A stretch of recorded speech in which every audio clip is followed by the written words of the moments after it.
You're listening to Head to Head, a Star Wars podcast. Two fans, two generations, all things Star Wars begins now. All right, well, hello, everybody. I'm Eric Vansel. And I'm Daryl Sanders. And we're your hosts for this show. And once again, we are talking about Star Wars Visions. We are pretty much a third. I think we're actually exactly a third of the way. There's 9 episodes. We're on episode 3. And so, we're moving through it. But I have to say, so far, I think it's been actually fairly enjoyable. It hasn't been nearly as bad of a process as before. I know that both you and I, we just to recap a little bit, we love in Visions language. Right. I want to clarify that a little bit. For Visions, we loved season 2. And yeah, I mean, I think that this has actually been really good so far, and I think that for me anyway, this episode pretty much is the same. I mean, in fact, I think I probably even like this a little bit better than the last one. Ted pretty much starts us off saying, rewatching the episode right now, so it's fresh again for this episode's discussion. So hopefully he's watched it already and ready to give us any kind of insight that he has. But just a couple of things, an overview. One of the things that automatically gets me excited for any of these things is when I actually understand what's going on right from the beginning. Right. You're giving me some context. The story's easy to follow. The story's engaging. Feels like Star Wars. That, basically, I mean, I guess it's an overview. That's pretty much what it is. So, I mean, much like the last one, I gotta say, I like this one. Yeah, it was pretty cool. I'll give it that. I think that the visuals were cool. As far as the animation, I did enjoy that. And to your point, yeah, I was able to follow the story like pretty much immediately. I didn't have to, overextend myself mentally to try to understand, the plot. So that's always, a good sign. So yeah, I'll agree with you. It was a pretty good episode. Yeah, and I mean, again, Visions is a very hit or miss thing because, for one, it is basically for fans of Japanese anime or just anime in general, actually. But one of the things that I did enjoy about the last season, and we've been saying this on every review this season, is that the previous season actually had anime studios from all over the world. And I think in some ways that made things pretty interesting. I think that it gave you these different perspectives. Now, I have to say that even though I believe that this is, again, back to Japanese anime studios, a lot of it has been a lot better. And again, we should also point out that this is another sequel to episode from the first season, or volume. I think they actually call them volume in Visions, but Yeah. whatever.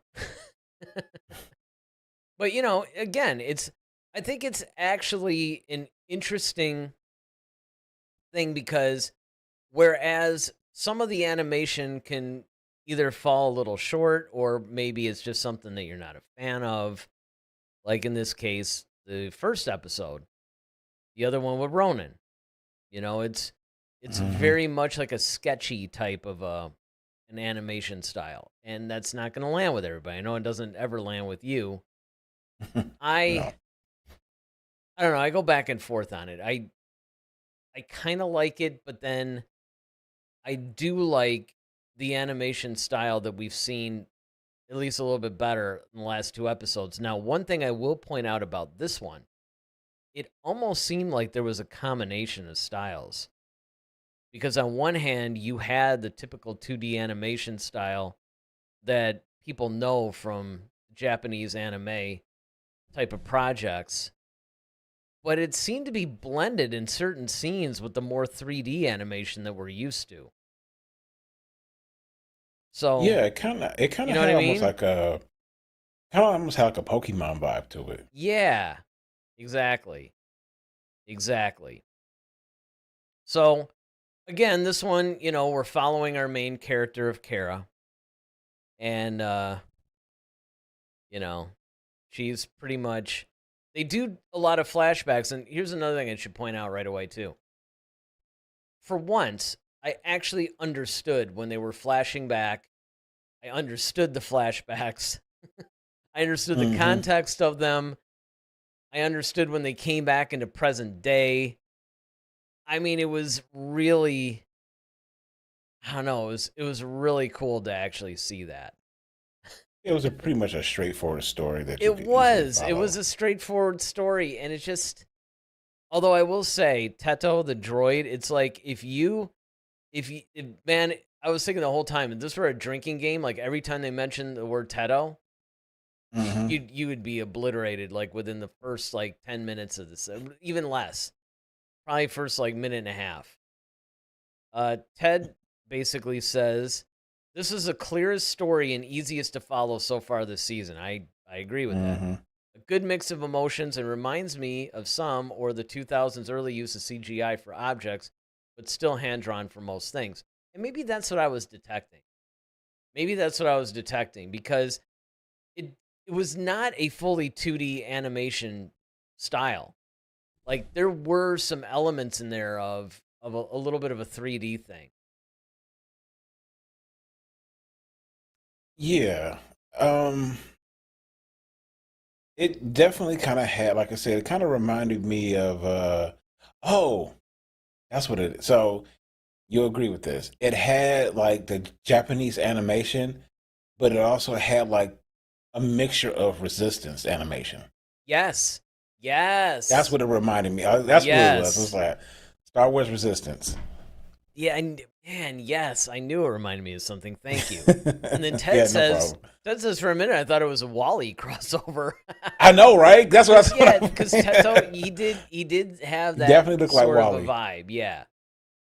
But I mean, one of the things that I thought was really cool about it was the way that they explored the Force again. Anytime something explores the Force, you gotta just you buckle up and go, oh, man.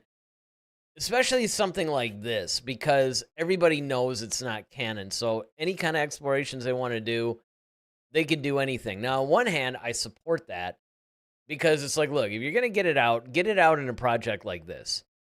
If you want to do something like really crazy or insane, do it in something like this that doesn't actually affect the proper lore. Yeah.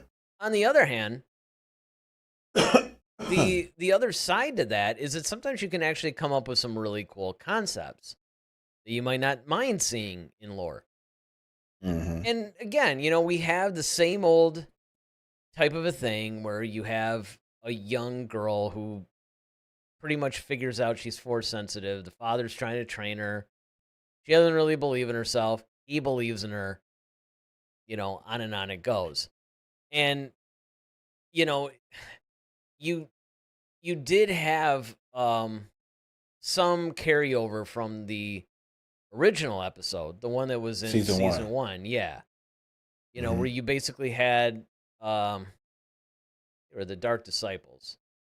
Yeah, you had the Dark Disciples. You had Yord, um, which also is the name of one of the guys from the Acolyte, That's what I the Acolyte thought. series. Yeah, that's what I Yep. thought. I remember when his name was actually mentioned. I'm like, isn't that an acolyte character? But Yeah.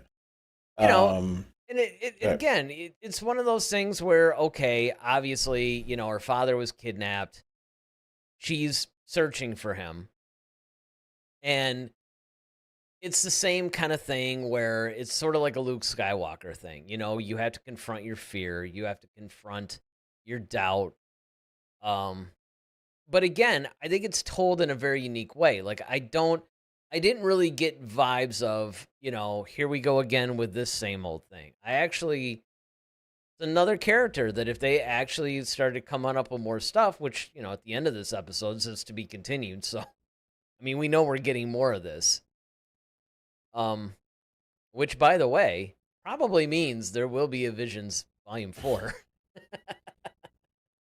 just, just to prepare you a Oh, little well, bit. But, I yeah. mean, it's just, I just think it's one of those things where I'm really shocked when they take such a common story trope, particularly in Star Wars, and reuse it, and yet it still feels fresh.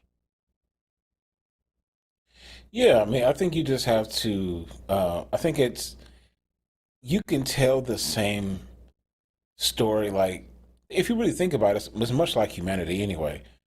We all pretty much have a coming of age story. Like, you had one, I had one, but just the circumstances of how we came of age are different sometimes. But there's always things like, we had to learn how to mature. Like, your version of having to mature is different, but also similar to mine. You know what I mean? Like, there's going to be some commonality in there, but then there's also going to be some stark differences. And I think that's why you're always going to be able to tell that story, because what is Ted's version of his when he was starting to grow up versus Eric, and Eric versus Daryl, and Daryl versus David. Like, we all have a coming of age story, so to speak. It's just, okay, there's different players and there's different nuances to each one of our stories, and that's what makes it compelling. Yeah, right. And you do get a certain, I don't want to put this, like maybe personalization or whatever, because again, Yeah.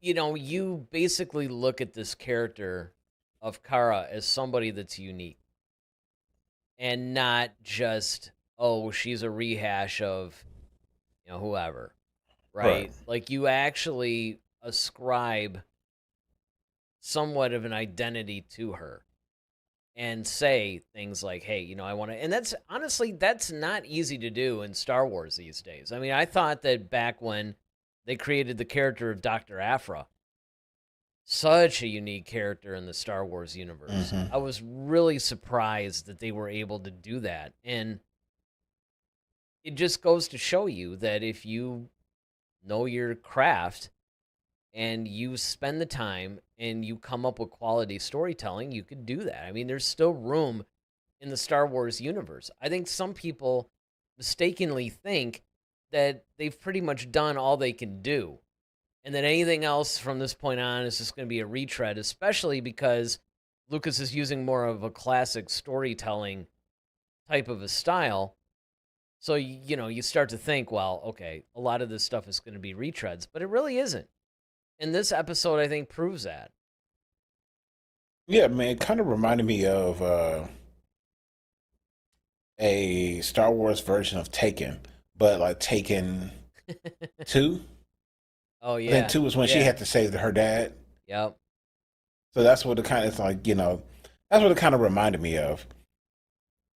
Like a Star Wars, version of Taken 2, where she's, you most situations you would see like, oh, the father's chasing after his daughter, but this time it's the daughter trying to, rescue her father, who also is he forges lightsabers, like he, kind of builds them. So that's just that comes from season 1, um, the original story that this is kind of derived from. So Well, yeah. and again, this is the first time too. Production I.G is the name of the studio that made this. This is the first time in Vision's history where a studio actually returned and told their own sequel. Hmm. So I think that provides a lot of hope, which of course is a theme in Star Wars, right? But Right. and certainly reflects the fans. We're all hoping the next projects are really good, but pretty much I think one of the things that is nice about this fact is that it shows that they're invested. That they're saying, "Hey, we're not just going to do a one and done or maybe a couple episode arc. We're actually going to tell multiple stories with this character in this universe." And so conceivably, they probably will return for the next season. Now, granted, they skipped season 2 apparently, but I mean, it's just nice that they can do that, that they're committed to do that, because I think one of the problems that Visions had and has is that they'll come up with something cool, but that's it. It's like a one and done, Hmm. and it makes for somewhat of a disjointed project, because you basically will have all these different anthology like stories, which if it was just going to be left at one season would be fine, but as the seasons go on, it's almost like there's no cohesive thread to connect anything. They're just a bunch of random story arcs, but just told in the Star Wars universe, which again, I mean, that can work, but it is nice, particularly in this season, to actually return to revisit some of the characters that were introduced, because some of the characters warrant that. They're interesting. The Ronin. I mean, no matter what you think of the animation or maybe some of the more abstract storytelling, the character himself is good. It warrants revisit. Hmm. Now, it would be nice if, maybe they brought him in with a different animation style and a little bit more of a, like a story that we actually know what's going on. Although we both admitted that in this particular one, the first episode of this season, it took a minute, but you did eventually understand it. It wasn't like Yeah. the first episode The of the very first first time, season. yeah, the very first one Where was just like, you're just like, what the I heck don't. am I watching? Right. I don't even know what I'm watching right now. I don't know what this is. Like, I feel like I just took some sort of a psychedelic drug or something. Precisely. Now, what did you think of? Because you mentioned this earlier, and I thought this was, it had me thinking a bit, but again, it brings up the nature of the Force. And the Force always, that's one of the cool things about it is that it's really kind of hard to explain, even though Obi-Wan tried to simplify it. I mean, I think he did a good job in simplifying it and in its essence, kind of what it is. But in this particular episode, it was more faith in the Force as opposed to The your science talent, part, yeah. or the science or the talent part, like just your natural. Because they may mention like her master, or one of her masters on the ship was kind of like, oh yeah, she could be powerful, be more powerful than me. So that speaks to her talent, like her potential. He basically said like she just doesn't know how to control it. Well, I But think my thing is, there's also the thing of showing her like when she was a kid, trying to hold the rock in place, or it's like, well, you only like that because you don't believe. So is it that you don't believe in yourself that you can do it? Is it that you don't really believe the Force can do it? Because like the Force is, it's not like it's a talent, but it's not a talent. mhm. Because like a talent, like playing guitar or bass in your case, right? Like you play bass and like, okay, the bass is not alive. It's it's a Right, or the ability, like, it didn't like you know choose me and say, okay, exactly it's right, the exactly. base's will that you, you play it or Exactly. whatever. So right. So to that point, it's like, okay, and it's a living thing. Right, So right. The Force is a living entity. So, yeah, so it's kind of a weird thing because how you really well, here's what I would say about that. What I would say about that is you essentially have this, it's like a Luke Skywalker, right? Very much the Luke problem in The Empire Strikes Back, combined with a little bit of Sabine's thing in Ahsoka season 1. Mhm. And I mean, I think that that's what they were going back to, because I think that that's really where Lucas was going, in the sense of, okay, you could have this ability, but you're never going to progress in it unless you believe you could do it. Because, first, Luke could barely, I mean, just even in the telekinesis power, it took him like just an immense amount of concentration just to bring his lightsaber to him in the Mhm. cave with the Wampa. And then he started, getting a little bit more control and learning a little more, and then he was able to like move a rock, and then he could stack rocks and stuff. Mm-hmm. But then when, Yoda was like, "Hey, go ahead and get your ship out," Yoda basically indicated that he failed because he didn't believe it. Mm-hmm. He just didn't believe it because he's looking at the ship as, well, A that's a whole physical different thing. thing. Yeah. Yeah. I mean, I think he even said something to the effect of moving rocks is one thing, Yeah. moving You're a asking ship the is completely impossible. different. Yeah. And then Yoda's like, no, only different in your mind. So now you go to her, it's kind of the same thing. It's like Mm-hmm. she possesses the raw talent and possibly even the midi-chlorian count, although, obviously I didn't go into that, but you can Right. you can assume that just based on, Context and what yeah, they've and said. canon and all that stuff. That, if midi-chlorians do play a part in it, okay, fine. You can have a high count. And, we brought this up a million times. I mean, I remember you even use the analogy that, okay, Michael Jordan has the ability to play basketball, but if he never cultivated it because he didn't believe he could do it, he wouldn't have done it. Mm-hmm. It's only through hard work and you progress and you start going, oh, wow, I can actually do this. You just need somebody to push you. And that's, Mm-hmm. any athlete will tell you that, the coach that they had was, and usually a coach at every level of their Yep. career, starting Yep. from like little league all the way up, Yep. through whatever, you need that, I mean, elite athletes have trainers, and those trainers are, Mm-hmm. because they push you, they're going to push you. Nobody's going to push yourself, excuse me, more than somebody else will push you. And that, I think, is the same with the Force. It's like, well, sure, you could possess this raw talent, you could possess the ability, but if you never believe it, or, nobody's pushing you and teaching you and encouraging you, you're never going to reach your full potential. You're only going to go so far. Yeah. I mean, and I totally agree with that. I guess my thing is, are we are you believing so much in the entity itself, or are you believing in yourself?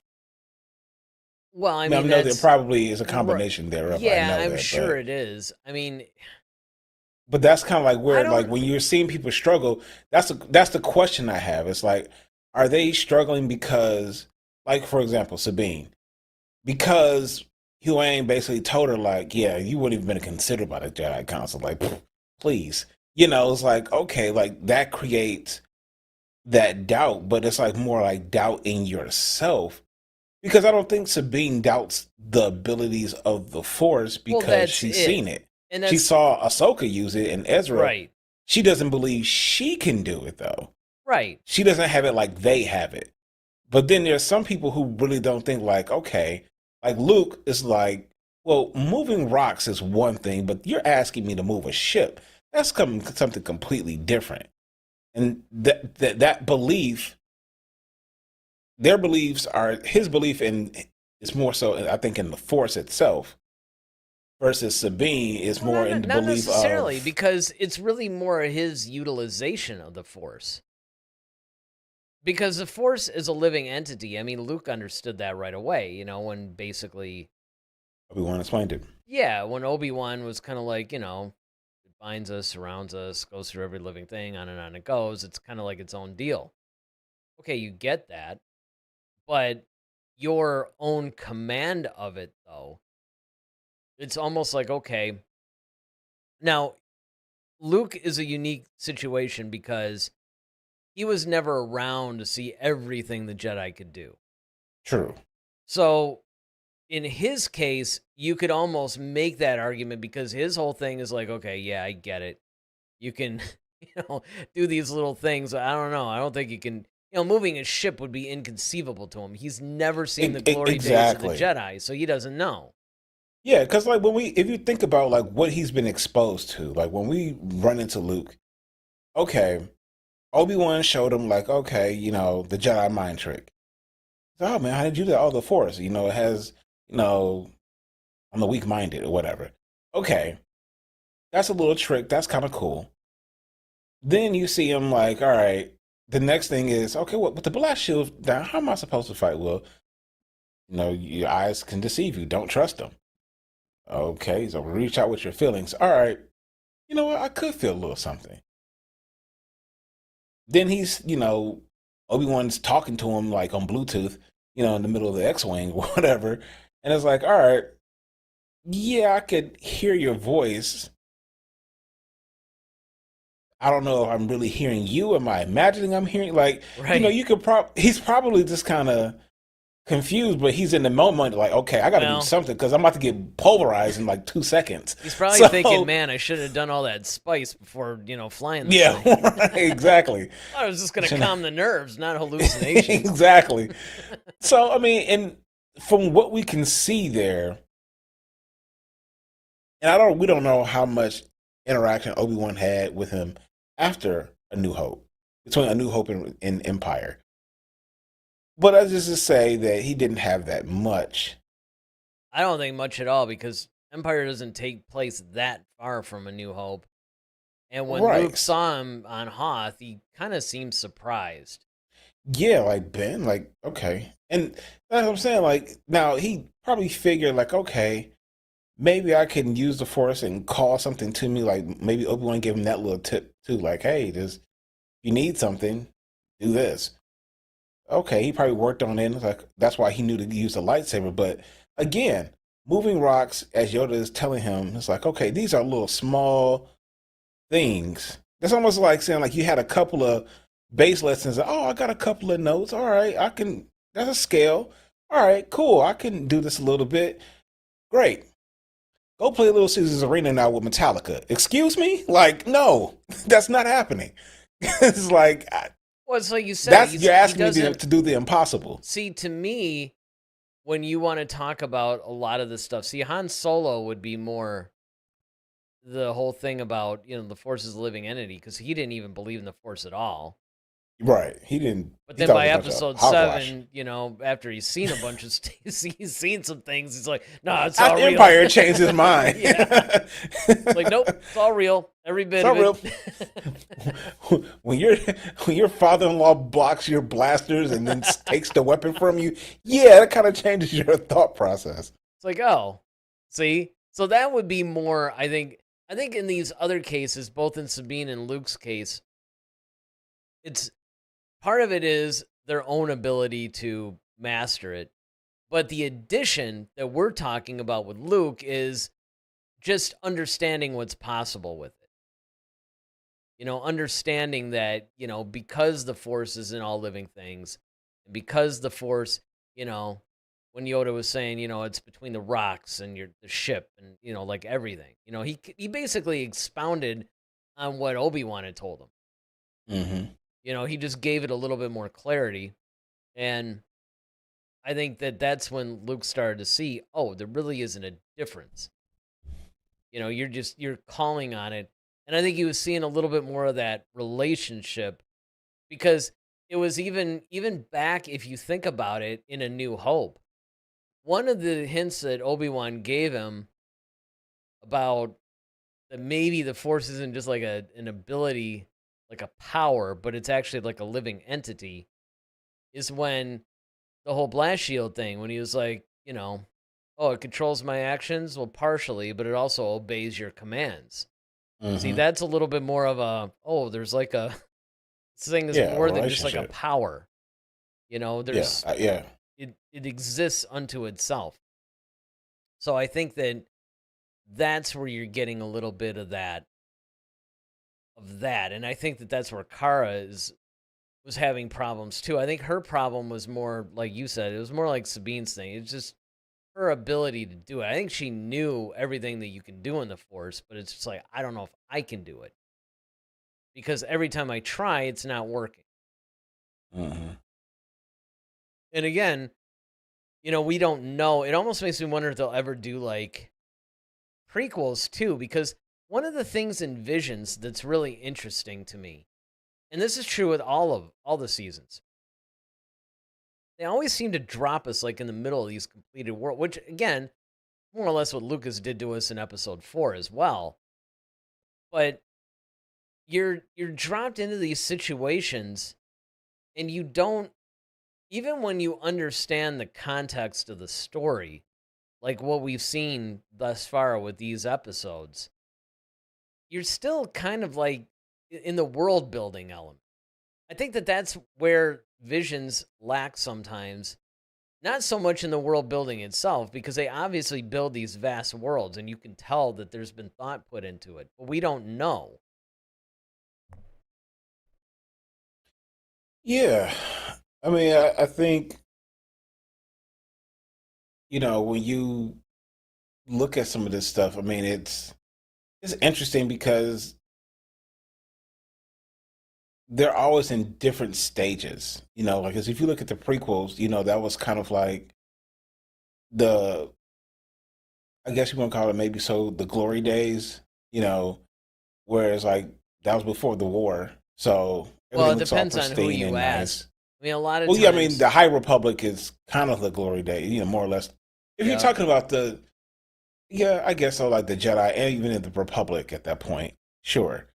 Um, but when you get to, I mean, and at the start of it, like I said, the Attack of the Clones is really when things kind of started going south, really.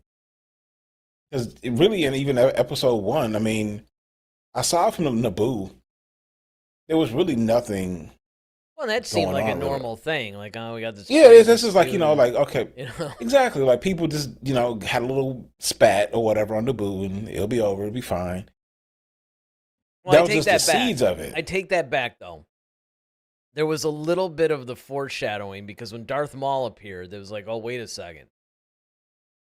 Now there's a Well, I Sith mean, Lord coming out of nowhere. That's huge. People forget about that, but that's huge. You're well, right. yeah, but From that's what that's are the you talking beginning about? of it, though. Right, but I mean, and you're probably talking about more of like a galaxy wide is Yeah, starting to unravel, not just the Jedi. right. That's what I'm saying. Like just galaxy wide, because by Attack of the Clones, now we have a problem. Like now there's, all right, this thing going on Geonosis. We got troopers that's coming up. I mean, essentially, that's when the galactic, empire pretty much is kind of coming into form for the most part. Yep. Then three really solidifies it. Oh And then, of yeah. course, when we get to, the original trilogy, well, it's been years, and that's why the galaxy looks all, you know, discombobulated and, all war torn because, I mean, the war's been going on for years. So it makes sense. So even in that, like, the state of where we are, the environment, kind of reflect that. So even in Visions, you just never know where exactly you are in the timeline. Like even for this episode, is this a prequel type thing? Is this is this post Return of the Jedi? Like we don't know. Well, right. It's I mean, just if you're looking at the Skywalker era too, it's like, where does this fall? And right. actually, I think that No, I think one The Ronin one, I think that was like a yeah, well, there uh was something that I saw even Visions itself, like where it told, like it said something about this season mm, where it falls. okay. I had to Um, see that. Okay. yeah, I don't remember though. Then again, it's Visions. I'm not doing a whole lot of expository learning on this, Well, so I mean, yeah, that's right. I mean, I know for you, it's more like, look, I'm gonna watch the episodes and I'll talk about them every week, but that's right. pretty much Yeah, the that's where I extent draw the of my line. involvement. Yeah, Yep. I'm not gonna look into this. I'm not gonna, But I mean, the fact that these are very different kind of conversations that we're having about it too. If you think about it in Yeah, comparison to the last couple of seasons, yeah, I that's remember our true. average episode episode length, I think, was probably like Like 25 minutes or something. yep, like 15 to 25 minutes. Like, Yeah, all it's right. pretty much not much longer than the episodes themselves. Actually, I gotta look that up. I gotta see. We'll wrap it up there. Yeah, I gotta But see. yeah, Like, you could keep yeah, I think going if that's you I want. think for me that's what I find more fascinating about this particular episode is it did once again bring into question for me like the nature of the force because And I think we're getting, as we keep discussing it, Eric, I think you make a very valid point, is the relationship, because it is a living thing. I think we often times forget, Wow. what, 9 minutes? No. So, okay. So when we reviewed, so this is season 1. We did season 1, episode 1. It was like an hour and 9 minutes. That's not what I was woeing about. Oh, also Now that's that actually, makes I wouldn't be sense. I wouldn't be Because, surprised, because that's impressive. well, because the thing is that an hour and 9. Okay, that makes sense. It was the new series, first thing. We had a lot to try to work through. Yeah, This when we reviewed episode 2, it was 54 minutes. Episode 3 was like 28. it's a jump. Oh, I see. Okay, it was a continuation. Because I looked at it and it was like 3.5 minutes. And I'm like, it would almost, but that must have been when our stream was interrupted. Oh yeah, But that no, did happen. actually, 44 minutes for episode 4, 59 for 5, an hour and 1 for 6, an hour and 1 for 7, Yeah, see, 57, 57. Yeah, and even going into season 2. I mean, okay, so far 27, that's like the shortest one. Yeah. Okay. They've all been actually pretty good line. I guess it depends on there was a couple I remember. I'm sure those like 27-minute ones were probably like we had no idea what was going on. yeah. Like, I mean, it's to the point where you can't even discuss anything because you don't even You know don't what know happened. anything. I think we Yeah, you don't actually even had know to if they need to have discuss it. right, and I think we actually had to have somebody like Ronaldo or somebody at the time go, okay, what did I watch? You We know, must have had a lot of chats those days for us to make that happen. that That's could very another well thing. be actually. Because if it's just left up to us sometimes. Yeah, I know. Yeah, there are times where it's like, all right, well, All right then. Okay, so Ted says it's fun to watch an episode of something Star Wars that isn't contradictory to the mass accepted canon, and that also has a decent production quality in all aspects. We have seen worse before. Yeah, the Acolyte. True. Right. Exactly. But you know what though? That And the is a fact that I'm good. getting more satisfaction out of Visions than the Acolyte is very That's a telling. scary. That's a scary thought. place to, yeah. Yes. That's a scary thing I to didn't really even have to think admit. about that at all, but you're right. Wow.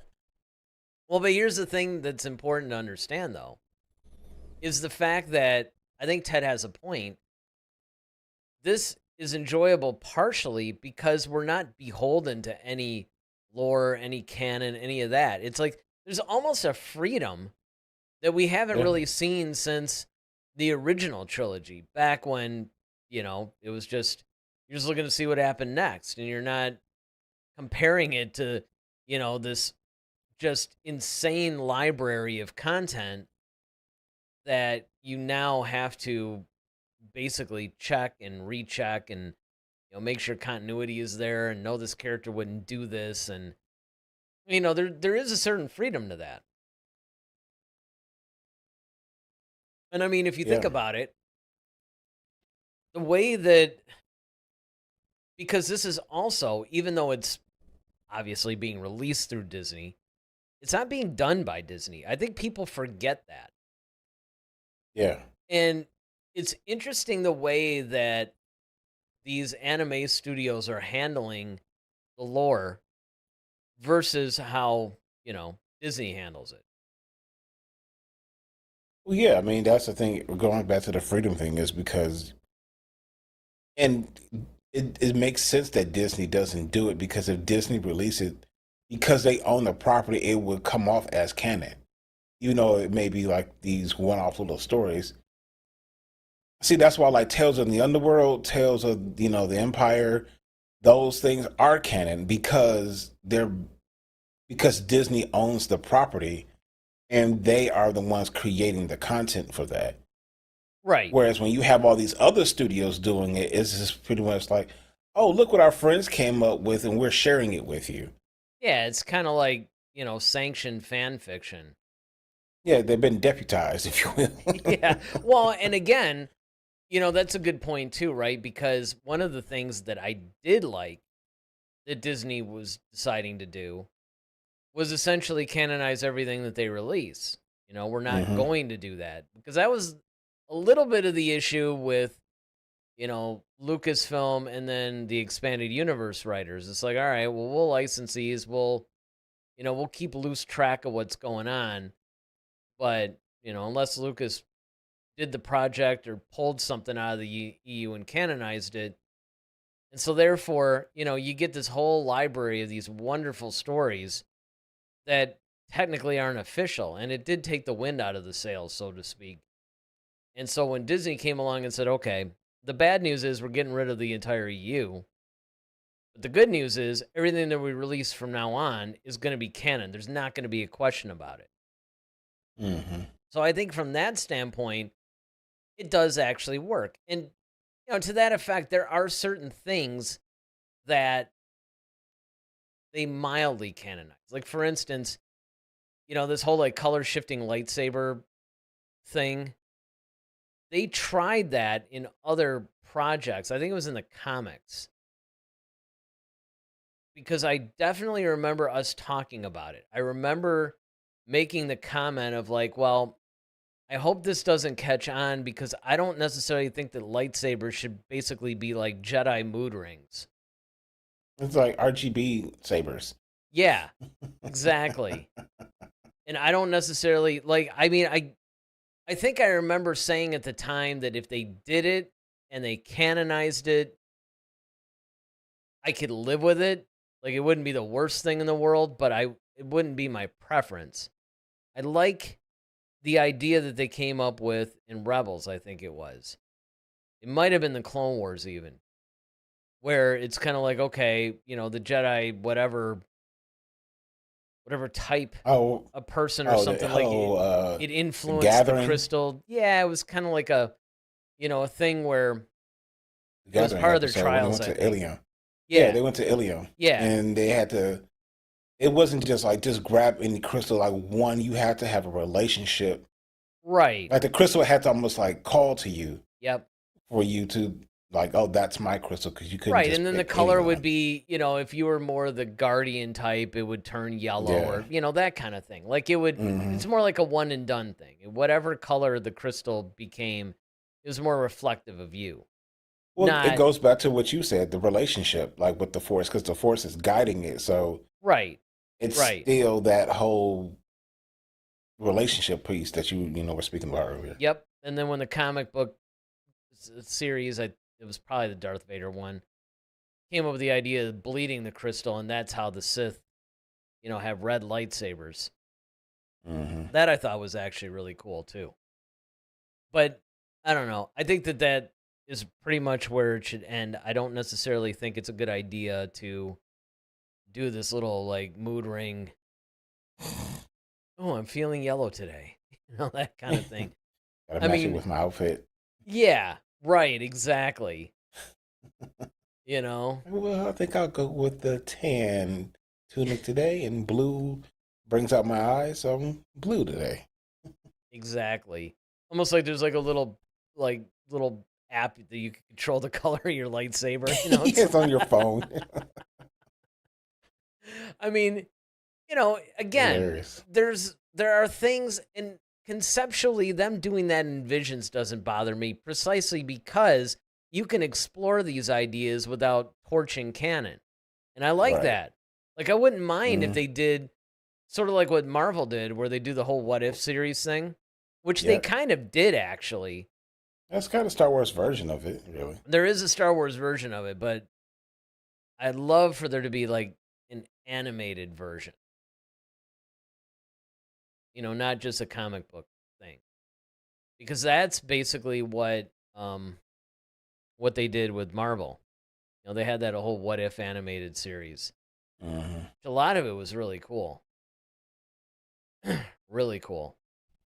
So I mean, they could explore different storylines either through a what if thing if they wanted. They could do a lot. And who knows, maybe that's part of what the whole purpose of Visions is. I don't know. Yeah, I mean, I think that's kind of, like I said, Star Wars version of what if, and you put it in this context, like, okay, what if we did this, and what if, we told this type of story, it works, if it's done right, and that's always the operative thing. That's what we always come back to is we don't have to, go searching for the plot. It's pretty much clear what we're watching, and then we'll see whatever you present after that. So, like Yeah, I and said, again, I overall, mean, episode three was cool.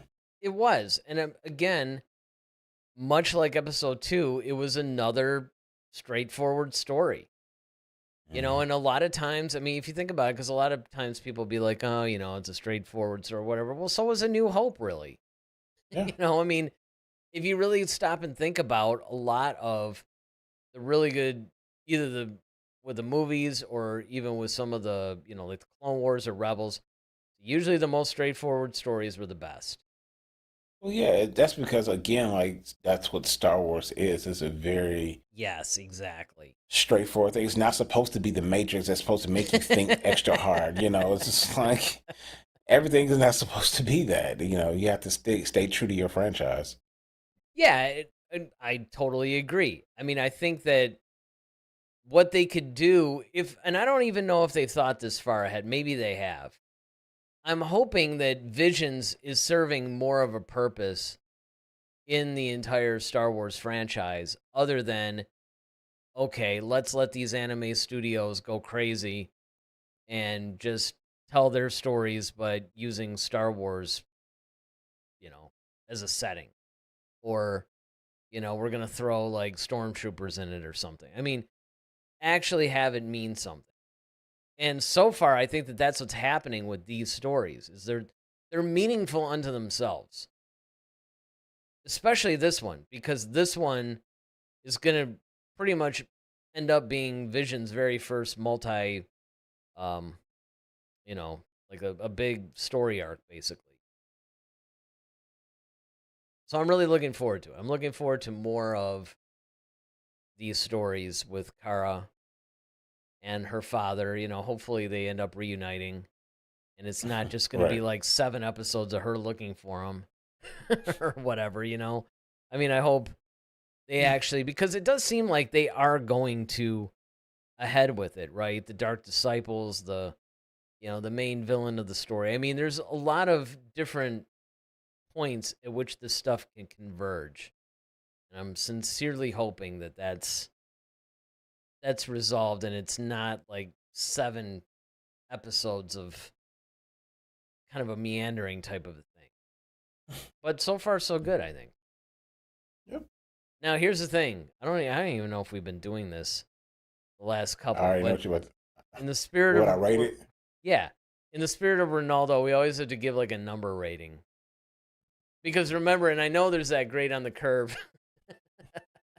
Like for the first season especially, you're like, well, all right, I'm still not saying this is my favorite thing, but for a Visions episode, I'll give it like an 8, that kind of a thing. You know, Right. I don't actually feel as much that way anymore. Like No, I I'm can actually almost at rate the these a little point bit where, more yeah, I can rate these just no like I would Visions do curve. Rebels or something. Yeah. Uh-huh. uh, And that's an amazing, if you think about it too, that's actually pretty astounding.